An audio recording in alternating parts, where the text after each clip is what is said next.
আসসালামু আলাইকুম। Afrin cooking lifestyle থেকে বলছি।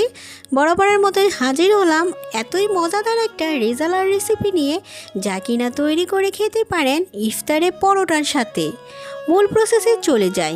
বেরেস্তা ভেজেছি, ওখান থেকেই হাফ কাপ তেল দিয়ে দেবেন। তেজপাতা একটা, 2 টুকরো এলাচ, 2 টুকরো দারচিনি, 4টা এলাচ, একটা বড় এলাচ, 2টো লবঙ্গ দিয়ে একটু ভেজে নেবেন। সাথে কিন্তু ধুয়ে রাখা চিকেনটাকে দিয়ে দেবেন। যেহেতু রেজালা তৈরি করছি, চিকেনটা কিন্তু রেগুলার কাট করেছি। এখন ভাজার সময় দিয়ে দেবেন 2 চা চামচ ঘি। এই ঘিতে ভাজার কারণে চিকেনটা কিন্তু খুবই ভালো লাগে। ভেজে নেওয়ার পর দিয়ে দেবেন 1 কাপ পেঁয়াজ ব্লেন্ডার করা, সাথে 2 টেবিল চামচ আদা রসুন।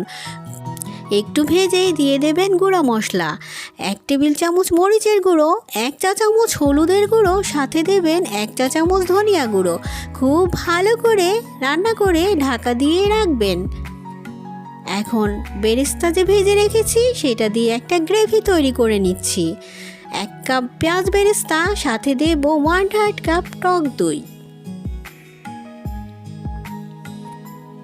জায়ফল জয়িত্রী বাটা, সাথে দারচিনি এলাচ বাটা, সাথে দেব বাদাম বাটা।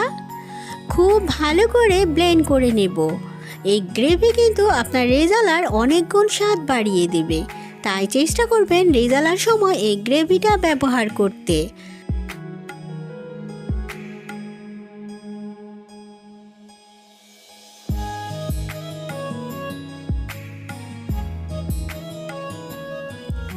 দিয়ে দিচ্ছি আরও কিছুটা নুন। এখন খুব ভালো করে কষিয়ে তৈরি করে নেওয়া গ্রেভিটা দিয়ে দেবেন। এই গ্রেভিটা দেওয়ার পর আরও প্রায় 8 থেকে 10 মিনিট কষাতে থাকবেন। কষানোর পর যখন তেল উঠে যাবে, দিয়ে দেবেন 1 কাপ লিকুইড দুধ। এই রেজালাতে কিন্তু আমরা পানি ব্যবহার করব না। এই দুধটা দিয়েই চিকেনটা সম্পূর্ণ গলে যাবে, আর এতে গ্রেভি থাকবে।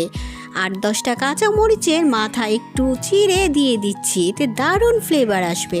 ঢাকা দিয়ে রেখেছিলাম 10 মিনিটের জন্য। ফিরে এলাম 10 মিনিট পর। এরই মাঝে কিন্তু দুর্দান্ত স্বাদের রেজালা তৈরি। নামানোর আগে অবশ্যই ঘি দিয়ে দেবেন, এতে এর ফ্লেভার আর টেস্ট যেন আরও বেড়ে যায়। এর গ্রেভিটা এরকম থাকতেই নামিয়ে দেবেন, কারণ এটা ঠান্ডা হলে আরও ঘন হয়ে যাবে। পরিবেশনের আগে 1 চা চামচ কেওড়া জল দিয়ে দেবেন।